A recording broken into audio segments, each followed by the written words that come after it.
That's right. Yeah.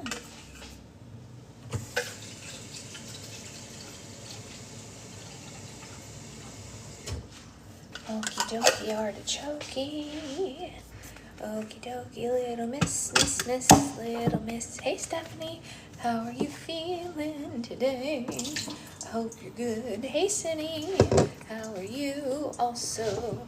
I hope you are good too. Boop-a-doop-a-doop-boo. Good morning Priscilla, how are you? Let's get our coffee made. We're making coffee. Cindy, just so you know, right before this, I made the video answering your question about all the different bottles and stuff. So that will go up after book club so that you can understand what the heck is going on in all those videos. Good morning, everybody. Morning, Avery. Morning, Roxy. Morning, Jen. Good morning, Anya. So, I didn't want you to think I forgot. I did do it. I just needed to be in a time when I needed all of them so that I had a reason to have them all out.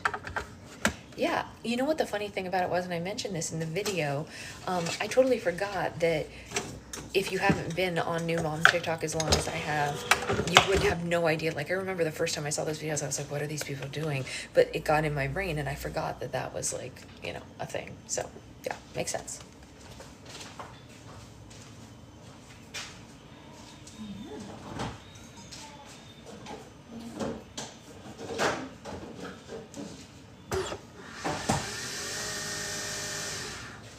Makes perfect sense. Way to possibly cry in your photo videos. Which one? Which photo videos? Well, I don't want to make you cry. Here, I have to message. Good morning, Victoria. Good morning, good morning. How's everyone feeling? I think we may have got a sleepy baby. I may have nailed this morning schedule thing with her finally.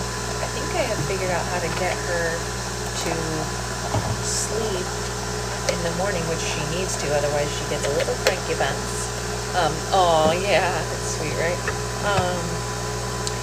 So I can mark 8:35 as the time she fell asleep. Maybe Becca or Liz wants to text me. I think I just saw Becca enter. I don't know if Liz is here yet, but it's good anyway. Oh, Liz is here. Hi Ray, how's your boy? So I think I have figured out how to get her to sleep in the morning, which like I said, she needs to do or she gets cranky. And the way that I do it is that I have to wake her up by 7:30 and keep her awake until book club. So this morning we woke up, we did a diaper change, we ate on one side, and then we had a little bit of talkie playtime. I know, that's hilarious. I saw both texts. We had a little bit of talking playtime. We talked together, we played, we chilled, whatever, yada yada. And then Mommy took a shower, and she loves to be in the bathroom in her bouncer while I shower. And then we had some more talkie time and some more food time, and now she's asleep.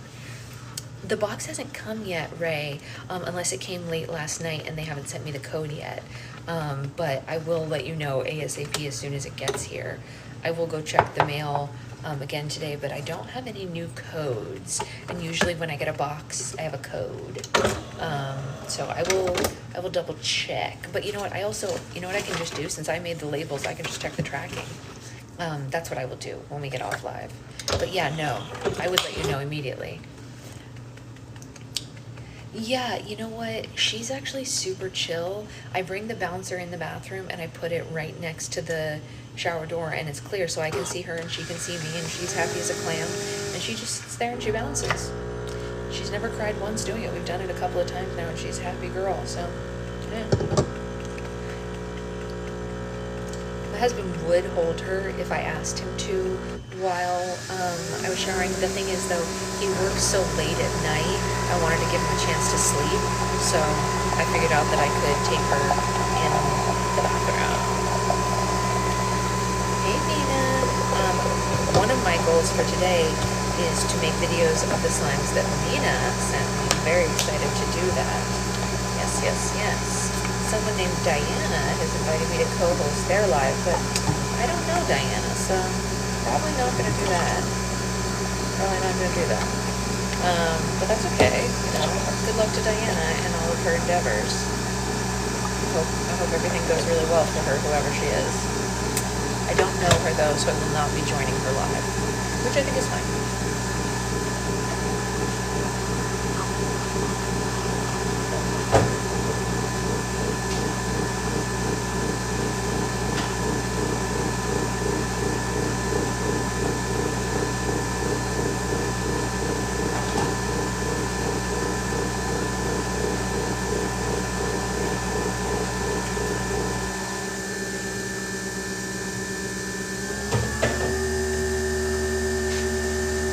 What I think is kind of crazy, actually I'm going to tell you either way.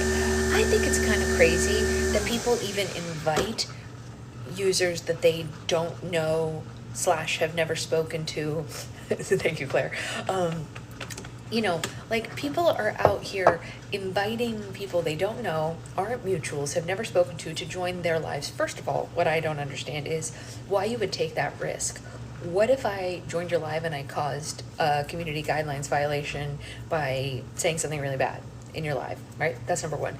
Number two is, why would anyone ever say yes to joining the live of a person they don't know? You don't know who's watching their live. You don't know what kind of live they're hosting. You don't know what's going on when you open the camera. Like, it could be wild times. Like, who would do this? And maybe that's just the introvert in me talking, but I just couldn't. You were pregnant. I was. It's true. I was pregnant with this thing right here, only she was half that size almost. She was a little less than half this size. It's true. Some people do enjoy trolls. That's true. It's weird. She is almost double her going home weight now. Yes. This one, but you know what's weird about that? The fact that she's almost double her going home weight. She is just now the weight that her closest age cousin was when she was born. So something this size was inside my sister-in-law. Yeah. Couldn't be me. Where would it go? I'm too short. I wouldn't fit it. She's too long. 22 inches. Crazy. And my mom had something, my sister, in her during pregnancy that was even bigger than this, because as we all know, my sister was 12 pounds. I've said it a ton of times. Baby out. That's right, baby out. That's right. So, the moral of the story here is, get lucky, have a smaller baby. Oh, sorry, Stephanie. I shouldn't have said that in front of you. Listen, you know what? Here's the situation. Should I decorate my bathroom like music or movie themed? Ooh, a specific movie or like movies in general? You were 23 inches, so you just stretched across your mom's entire body. So my sister-in-law, who had the baby that was this size when she was born, said it was her easiest pregnancy and easiest delivery. So just so you know, it's not the end of the world. And my mom did have a C-section with my sister Catherine, but like she also had no problem with it. And my mom's only 5'1", you guys. Yeah, Cindy's mom is 6 feet tall, but my mom was 5'1", carrying Catherine around at 12 pounds, and it's fine. It's going to be a first-time renter in about a month. Oh, go with music in general. Yeah, that'll be fun. It depends on so many factors, Stephanie, so don't let it freak you out, you know?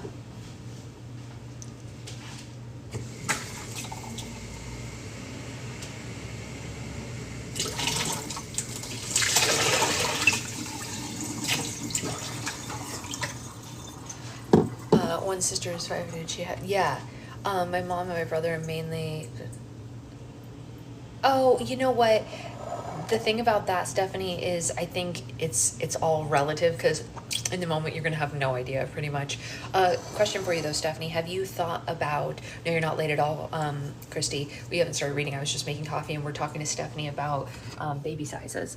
But my question for you, Stephanie, is have you decided if you're going to give birth at a hospital birthing center, or at home? All are valid. I was just curious. 9 and 10 pounds. Yeah, this kid is just almost 11 pounds now.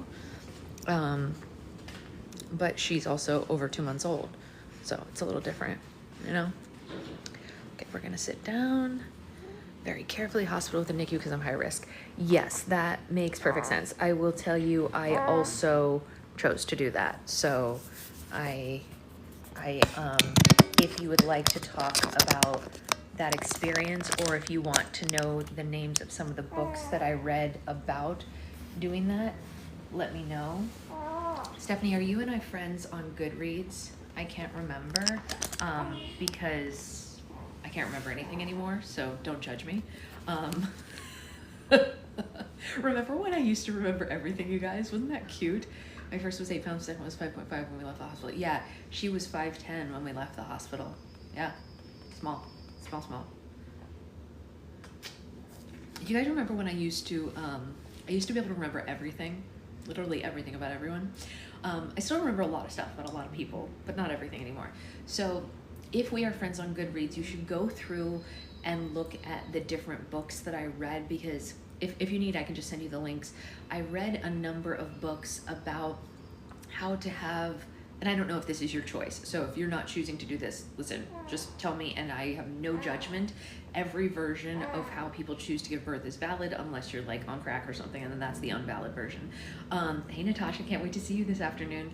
But I chose to have a natural birth in a hospital with a NICU, and so I read books on how to efficiently advocate for yourself when you're trying to do that, because a lot of people try to either scare you, talk you out of it, etc., and so on. And I wanted to make sure people give birth in rivers and stuff. I mean, listen, if that's your vibe, I don't know, as long as the baby's healthy, I'm cool with that, but like, no crack, don't do that. Yeah, I told you guys about when I went on the hospital tour and there was like a wild couple asking wild questions like that. So yeah, Stephanie, you might find the books that I read very interesting. I listened to a lot of audiobooks. Oh, bacteria. Yeah, no, don't do that. You don't want to have bacteria, no. And I have to say this, Stephanie, just so you hear something positive before we start reading. Everyone will tell you that your birth plan is going to fly out the window and to not bother having it. A lot of people told me that. People were like, you can have a birth plan, but nothing ever goes as planned, blah, blah, blah, blah, blah, whatever like that. Everything that I wanted and I had on my list happened, pretty much. I wanted to labor at home as much as I possibly could. Yeah, you're out. Yes, Becca's plan also worked. But like, I didn't know I was in labor, but I was, so I was laboring at home for pretty much like almost the whole thing, because I didn't want to be in the hospital for a long time. Your choice might be different, but again, I got that. I didn't have any medication. She was all fine. I only had to have one stitch. I did. I made slime while in labor, although that wasn't on my list. I did do it. At first I did forget my nurse baskets at home, but they ended up, someone brought them for us. So like, not everything worked out in the way that I thought it would, but it did work out, and she's healthy and she's smiley. She's smiling in her sleep. So, it was a wild video. I love my friend Kurt responding to it going, Sasha, this is a wild video. Go to the hospital right now. That was one of the best responses I've ever received. Sasha, this is wild. Go to the hospital. Hey, Isabella, how are you? But listen, here's the thing, you guys. It took my mind off it for a little bit, right? I mean, that's the thing. When you're in that kind of like confusing pain, you just gotta roll with it on some level, Oh, I can link you to it, Victoria. It's very funny. It's funny now. At the moment, I didn't know it was funny because I didn't know I was in labor, but I was. Yeah, stay home as long as you can, because being in the hospital is just a pain in the butt. I didn't make a plan and I ended up in an emergency C-section. That's different. Of course, if you have to have something happen emergency, that's totally different. I think I have to watch the YouTube later because I have to get dressed. Oh, baby. Oh, that's so exciting, Aisa. Oh my gosh, squish that little squish for us. If I had a plan, I would have been sad it didn't go as planned. That is totally fair. I mentally prepared myself that it might not go as planned, but it just happened that it kind of did. Also, my plan was pretty loose, Marilyn, I have to say. I didn't have like a very strict plan. I just had, I guess you could call them goals that I wanted to meet. Yeah, but that's also true. Becca is right. I did give myself a lot of worst case scenarios in my head. Like I said, you need to prepare for 17 hours of labor. So like, cause that's like, I don't know, like the average or something. So I was telling myself, you're going to be in pain for 17 hours. You better be prepared for 17 hours of pain, blah, blah, blah. It's not true. That didn't happen for me. I think I was in, I don't know how long I was actually in active labor, but I was only in the hospital for 4 hours before she was born, including like from the minute we walked through the door until she popped out was 4 hours. So really not long at all. And the really, really bad part of it, birth vibes is a better way to think about it. Yeah, that's kind of what it was, Samantha. It was kind of vibes. Like I wanted to be at home for as much as I could. It's true, Stephanie, 110% worth it. Yeah, I didn't have every detail at all. I just said I want to be at home for as much as possible, and I don't want to take meds unless it's an emergency. I knew I didn't want her to get the I can't pronounce that word, the eye goop stuff, because I knew she didn't need it, because Secret Husband and I have both been tested recently, so we knew we didn't have anything to pass on to her. I knew I wanted her to get the vitamin K shot, so that was important. I knew I didn't want her to leave the room at all without one of us, unless it was an absolute emergency, being taken to the NICU, like not breathing or something. She had to stay in my line of sight, you know? So it was stuff like that, you know what I mean? Those are mostly controllable things, not all of it, but most of it was controllable by me, which I guess helps. But yeah, it's good stuff. Yeah. Should we read? And we can send Stephanie some books to listen to later? Yeah. She's asleep. She's just making her sleepy sounds. She's a very active sleeper, huh? Especially at nighttime. Less so during the daytime. It's pretty funny that you choose to talk in your sleep at night, but you sleep very quietly during the day when mommy's working. Very funny. Maybe we could sleep quietly at night. I like that you had the mindset of I want it this way, but in case of emergency. Yes, that's correct. So I had a list of like if anything happened to her in an emergency, my husband was not to leave her side, you know, and like go with her to all the emergency things, because obviously I wouldn't have been able to. You're mostly the boss until the baby. Yeah, I'm definitely not the boss. Luckily we didn't need that to happen. But we did have that rule. And then like, you know, if there was like C-section was like, okay, if she stops, you know, if she doesn't have her heart beating or something like that, take her out immediately. Yeah. Oh yeah, don't stay with me. He was like, well, who's going to be with you? I was like, I don't care. I don't care who's going to be with me. You watch that baby like a hawk. I accidentally labored around 24 hours. And I was like, right? But I mean, it wasn't 24 hours, but I did. I was like, even my doula was like, you were texting me like it was no big thing. So I literally did not think you were in labor. I was like, oh, well, the doctors will be with me. Yeah, you go. Yeah, our doctor was not there, but that's another story for another day. So anyway, shall we do our reading? I knew, Liz knew.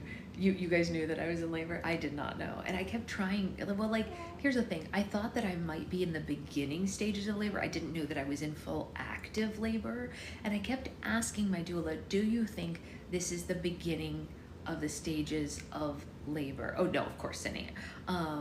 But like, that's what I kept asking my doula. I was like, do you think this is early labor? And she was like, well, if it was early labor, it would be like X, Y, and Z. And I was like, okay, well, it just feels like it might be something. And she was like, I don't know. And I was like, okay, well, maybe not then, you know, and I just kept rolling with it. And it turned out it wasn't early labor at all. It was active labor. Yeah. It's funny, right, honey? Uh-huh. You think it's hilarious. You think you're hilarious. Hilarious. You did this. It's okay. I'm thrilled.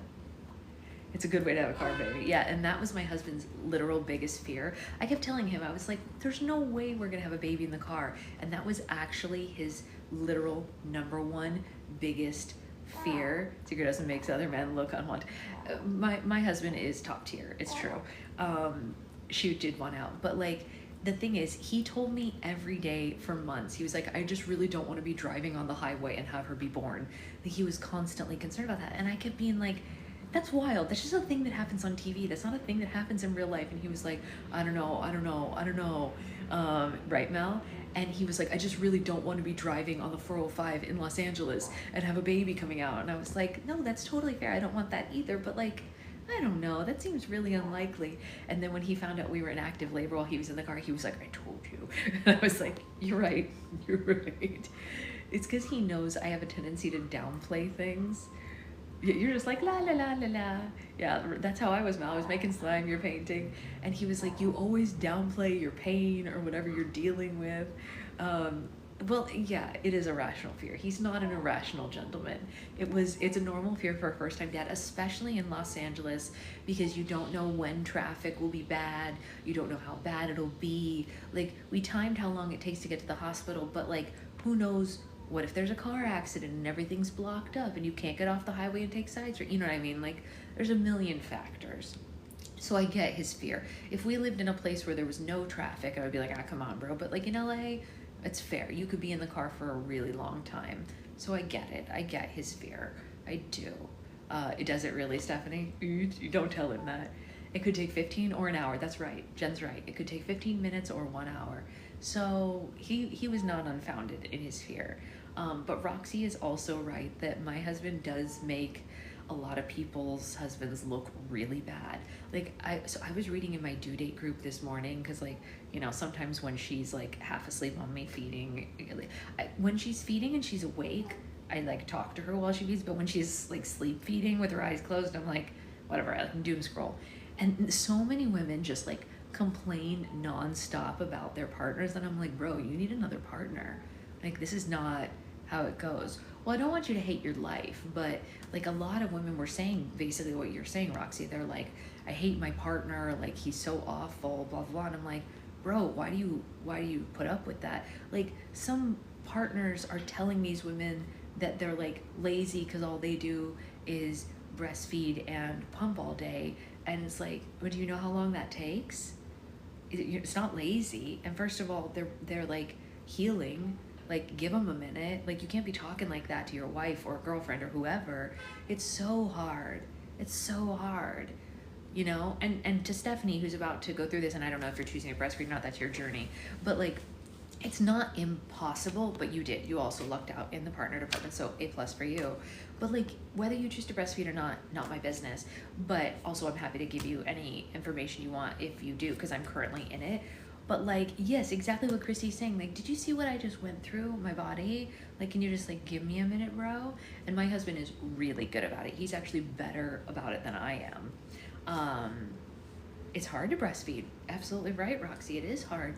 And so for these women whose husbands or boyfriends or whoever's are calling them lazy, I'm like,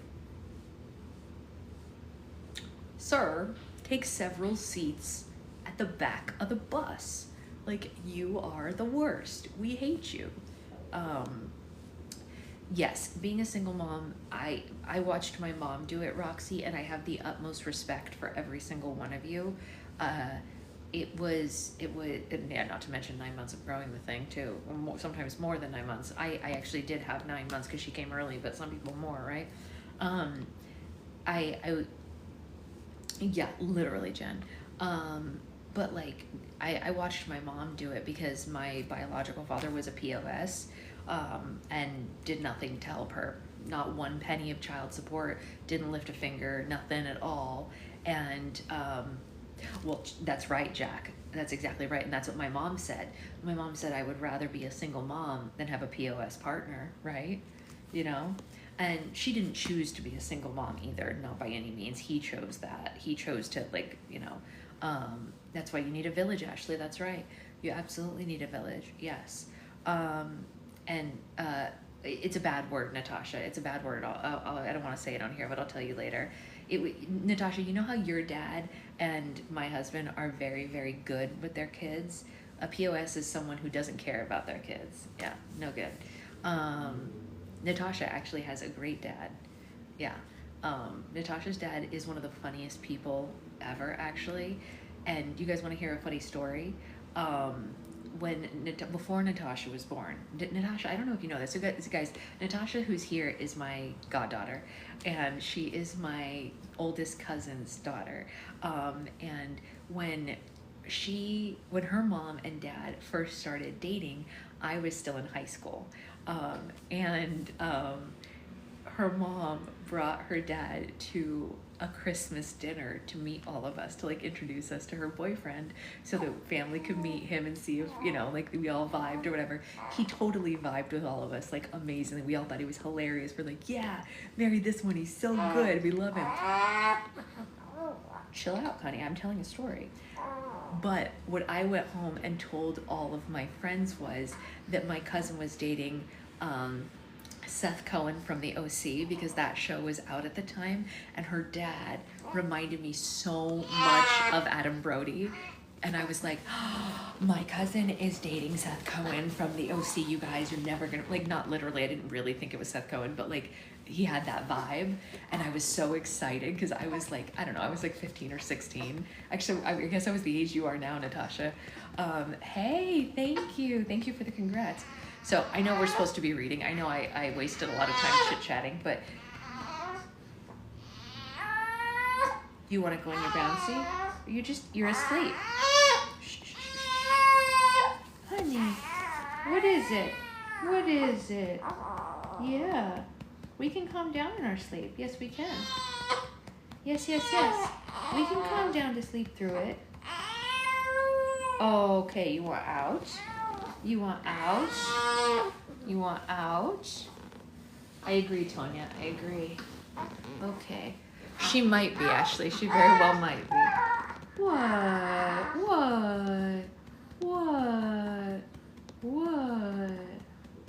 Oh, Jack, I feel that. I can't even imagine how much my mom missed out on it, to be honest. I have no idea. Like hundreds of thousands, probably.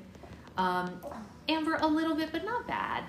She's not bad. She's, you know what the thing is, you guys, sometimes when she's just waking up, she makes these like, I'm waking up and I'm grumpy about it sounds, and then she gets over it pretty fast.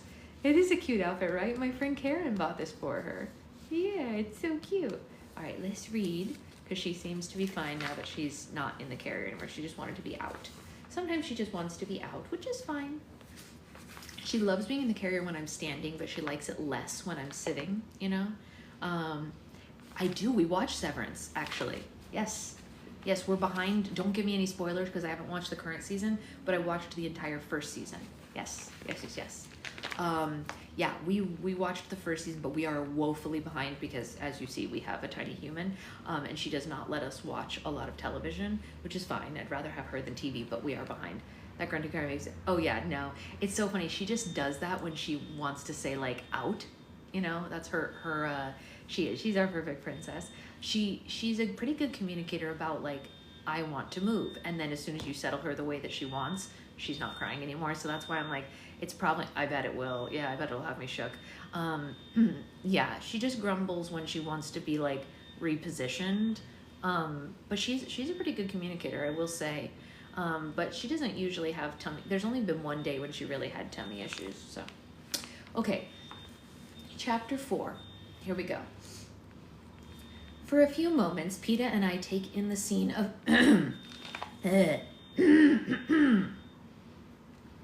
something stuck in my throat. I love it for me too, Amber. For a few moments, Peeta and I take in the scene of our mentor trying to raise out of the slippery, vile stuff from his stomach. The reek of vomit and raw spirits almost brings my dinner up. We exchange a glance. Obviously, Haymitch isn't much, but Effie Trinket is right about one thing. Once we're in the arena, he's all we've got. As if by some unspoken agreement, Peeta and I each take one of Haymitch's arms and we help him to his feet. I tripped? Haymitch asks. Ugh, smells bad. He wipes his hand on his nose and he smears his face with the vomit. Let's get you back up to your room, says Peeta. We'll clean you up a bit. We half lead and half carry Haymitch back to the compartment, and we can't exactly set him down on the embroidered bedspread, so we haul him into the bathtub and we turn the shower on him. He hardly notices. It's okay, Peeta says to me. I can take it from here. I can't help but feel a little grateful since the last thing that I want to do is strip down Hamish and wash the vomit out of his hair and then tuck him into bed.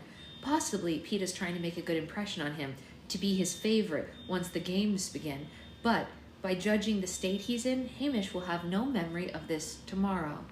Who burnt breakfast? Oh yeah, I don't know. Yeah, I hear it too. All right, I say. I can send one of the Capitol people to help you. There's any number on the train. Cooking for us, waiting on us, guarding us, taking care of us. It's their job. No, I don't want them, says Peeta. Yes, I also want to bash them with a stick because it's really annoying and I wish it would stop. It's ruining everything. We're in a quiet moment in the story. They need to stop. They can make that sound when we're in the arena. No, I don't want them, says Peeta. So I nod and I head to my own room. I understand how Peeta feels. I can't stand the sight of Capitol people myself, but making them deal with Hamish might be a small form of revenge. So I'm pondering the reason why he insists on taking care of Hamish, and all of a sudden I think, it's because he's being kind, just as he was being kind to give me that loaf of bread. And the idea pulls me up short. A kind Peeta Mellark is far more dangerous to me than an unkind one. Kind people have a way of working their way inside me and rooting there. It does sound like a fire alarm, but I know it's not in our building. I can hear that it's in the building across the street. It also might be a, what do you call it? They have a methane alarms in this area because of the wetlands near here. So it could be that also. And I can't let Peeta do that. Not where we're going. So I decide from this moment on to have as little as possible to do with the baker's son. And when I get back to my room, the train is pausing at the platform to refuel. I quickly open the window, toss the cookies Peeta's father gave me out of the train, and slam the glass shut. No more of either of them. Oh my God, it's literally the worst. It needs to stop. Like, enough. It's gonna make me like,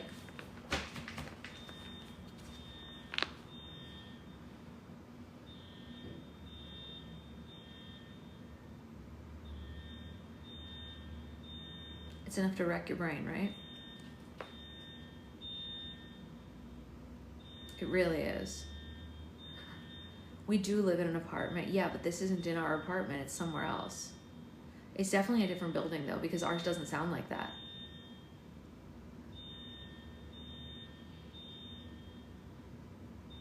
Our alarms don't have that sound. I've heard our alarms before because someone set one off in the middle of the night once.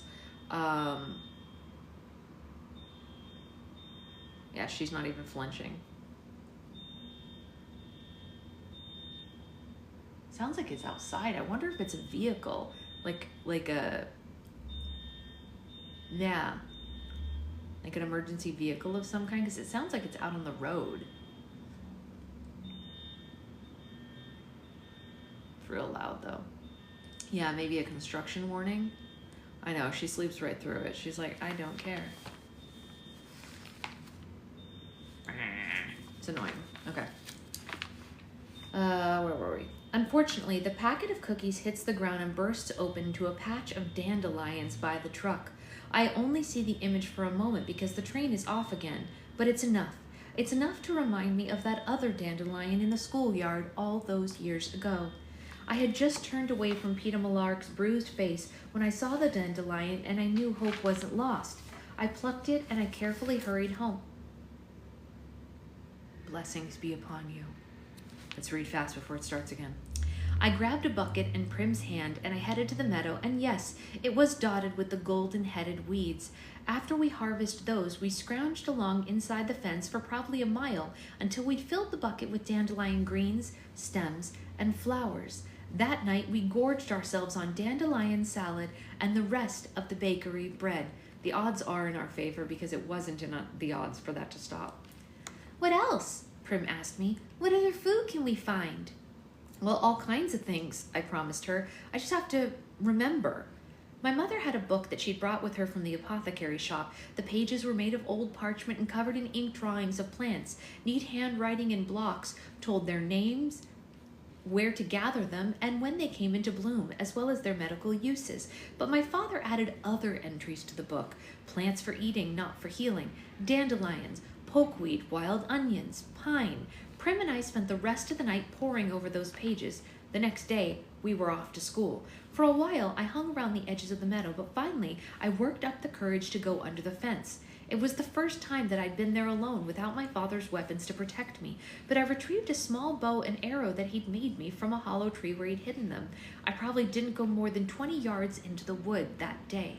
Most of the time, I perched up the branches of an old oak, hoping for game to come by, and several hours later, I had the good luck to kill a rabbit. I'd shot a few rabbits before with my father's guidance, but this one I'd done on my own. We hadn't had meat in months, and the sight of the rabbit seemed to stir something in my mother. She roused herself, skinned the carcass, and made a stew with the meat and some more of the grains that Prim had gathered, and then she acted confused, and she went back to bed. But when the stew was done, we made her eat a bowl. The woods became our savior, and each day I went a bit further into its arms. It was slow going at first, but as I was determined to feed us, I stole eggs from the nest, caught fish in nets, and sometimes managed to shoot a squirrel or rabbit for stew, and gathered the various plants that sprung up beneath my feet. Plants are tricky. Many are edible, but one false mouthful, and you're dead. I checked and double-checked the plants, and I harvested with my father's pictures. I kept us alive. Any signs of danger, a distant howl, an inexplicable break of a branch sent me flying back to the fence at first, and then I began to risk climbing trees to escape wild dogs that quickly got bored and moved on. Bears and cats lived deeper, perhaps disliking the sooty reek of our trick. On May 8th, I went to the Justice Building, signed up for my tesseract, and pulled home my first batch of grain and oil in Prim's toy wagon. On the 8th of every month, I was entitled to do the same. I couldn't stop hunting and gathering, of course. The grain wasn't enough to live on, but there were other things to buy: soap and milk and thread. What we didn't absolutely have to eat, I began to trade at the Hog. It was frightening to enter that place without my father at my side, but people respected him, and so they accepted me. Game was game, after all, no matter who shot it. I also sold at the back doors of the wealthier clients in town, trying to remember what my father had told me and learn a few new tricks as well. The butcher would buy my rabbit, but not the squirrels. The baker enjoyed the squirrels, but would only trade for one if his wife wasn't around. The head peacekeeper loved wild turkey. The mayor had a passion for strawberries. In late summer, I was washing up in a pond when I noticed the plants growing all around me, tall with leaves like arrowheads, blossoms with 3 white petals, and I knelt down in the water and my finger dug into the soft mud. I pulled up a handful of the roots, small bluish tubulars that didn't look like much, but boiled or baked, they were as good as any potato. Katniss, I said aloud. It's the plant that I was named for, and I heard my father's voice joking.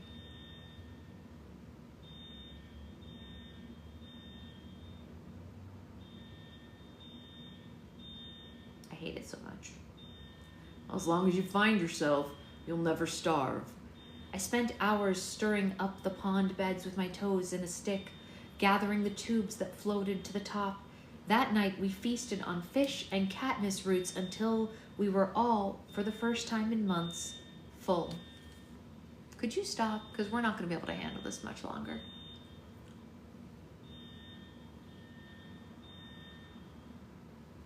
It's ruining everything. We were going to have a nice reading. We were. Chapter 4.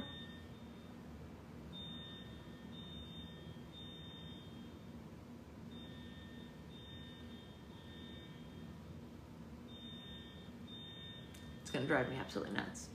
I'm going to lose my mind. Let's take a sip of coffee.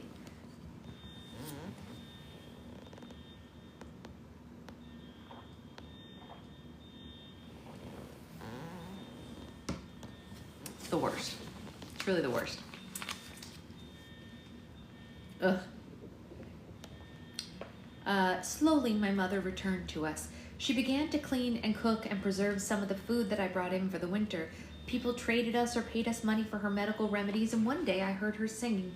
Prim was thrilled to have her back, but I kept watching. You know what it feels like? It feels like we're in District 12. It's torture. It's District 12 style torture. That's what that is. They're doing it on purpose. Thank you. Man, that sounded like it was going to stop, didn't it? That gave the illusion of stopping. It really did. That was cruel. She doesn't care, though. Ugh.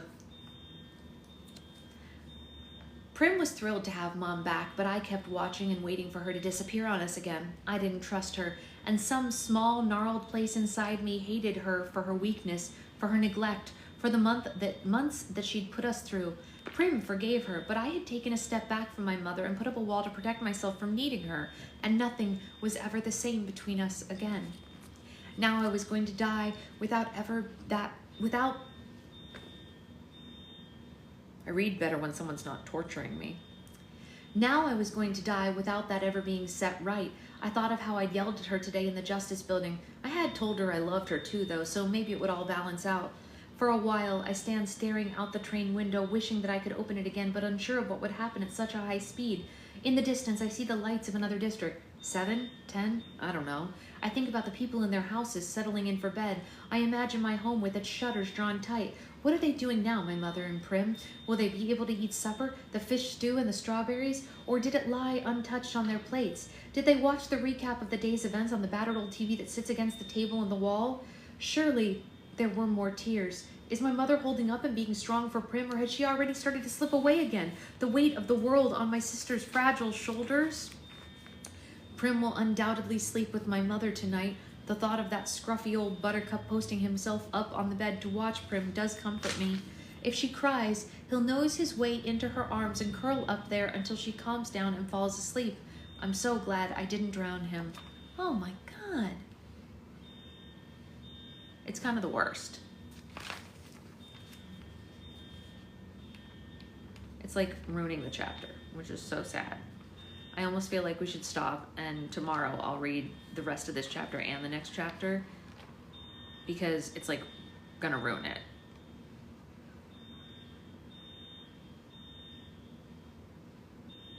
I'm gonna give it 1 more minute.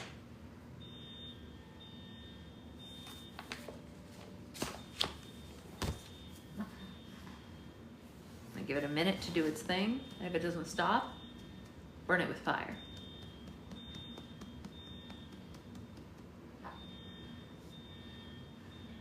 It's like bores into your brain. How am I supposed to survive this day like this? It's like echoing through the neighborhood. Thank you, Stephanie. Stephanie, while we're on a break, I was serious about what I was saying. If you are planning to breastfeed at all, not that I am any kind of expert, but I'm happy to let you know like the issues that I've run into so you can try to avoid them and stuff like that. Soundproof headphones, yeah. I don't think I own soundproof headphones, if I'm being honest. I would have to buy some. Okay. It does not give the illusion that it is going to stop, which really sucks, but I don't want to make you all listen to this. So the cat ones are definitely not soundproof. Yeah, you can message me and will ask me any questions that you have.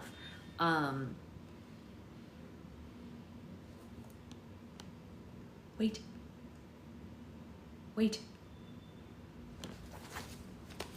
Shh, shh, shh. Don't say anything. Don't jinx it. Don't say anything. Don't say anything. Shh, shh, shh, shh. Let's just go. Ahem. I'm so glad I didn't drown him. Imagining my home makes me ache with loneliness. This day has been endless. Could Gail and I have been eating blackberries only this morning? It seemed like a lifetime ago. Like a long dream that deteriorated into a nightmare. Maybe if I go to sleep, I'll wake up back in District 12, where I belong.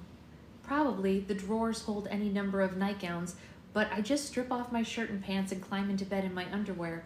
The sheets are made of soft, silky fabric. A thick, fluffy comforter immediately gives me warmth. If I'm gonna cry, now's the time to do it, By morning, I'll be able to wash the damage done by the tears from my face, but no tears come. I'm too tired or maybe too numb to cry. The only thing I feel is the desire to be somewhere else, so I let the train rock me into oblivion. Gray light is leaking through the curtains when rapping rouses me. Rapping rouses me. I hear Effie Trinket's voice calling to me to rise up. Up, up, up! It's going to be a big, big, big day. I try and imagine for a moment what it must be like inside that woman's head. What thoughts fill her waking hours? What dreams come to her at night? I have no idea. I put on the green outfit again since it's not really dirty, just slightly crumpled from spending a night on the floor. My fingers trace the circle around the little gold mockingjay, and I think of the woods, and of my father, and of my mother, and of Prim waking up and having to do things, to get on with things. I slept. No. No. No. No. No. No. No. We got through that night. Tomorrow we'll start the next morning, and we'll also read the next chapter. That's it. We can't do this anymore. Can't live like this. Can't live like this. No. No. Can't live this way. I tried. I sure did. I sure did tried. I tried. Yeah, no, I did. I did my level best. But you can only read so fast without ruining it. You know what I mean? If you read too fast, it ruins the vibe of how Katniss is, you know? She's got like a languidness to how the words have to come out. You know what I mean? Can you feel that? Like in her, you know? Anyway, we have Roll for Slime. Yeah, well, I can't afford new headphones right now, Roxy, but maybe one day. Those sound expensive. But you know the cat headphones that I wear, you guys? They were $12. I'm a cheapie. Katniss is the best, I agree. So I will be on, can we sue them for ruining book club? I think so. I know, Jack, it's so sad, but they literally are ruining it. But we're thrilled to have you always. Oh, TikTok Shop has them? Oh, interesting. I'll have to look into that. I will be on for After Dark tonight. I will post that agenda shortly. And that's the whole kit and caboodle. So there will be Roll for Slime videos today, Roll for Slime After Dark tonight, book club again tomorrow, maybe a Slime Live tomorrow. I'm not sure, but I will see you all later. If this is still going at 6 p.m., we'll just drink a lot or something, you know? So, yeah. Oh my God, it keeps pretending like it's gonna stop. I got a pair of super small jeans for my partner for cheap, not bad. Oh, yeah, we'd love to see it. I can't remember the last time I wore jeans, you guys. I'm not even gonna lie to you. Small earbuds. It auto-corrected earbuds to jeans. That's insane. I am not sure if I'm drinking tonight, but you all should. If I have enough milk prepped, then yes. If that's still going at 6, I would have to riot for you. Yes. I try to avoid hard pants as well, Jillian. Yes. Yeah, if it's still going at 6 p.m., it's at 6 tonight, I believe. I think 6:30 would be too late for me to finish everything before she needs to go to bed and everything. So 6 o'clock, and I will post the agenda shortly, and that will be the whole kit and caboodle. I'll see you guys then.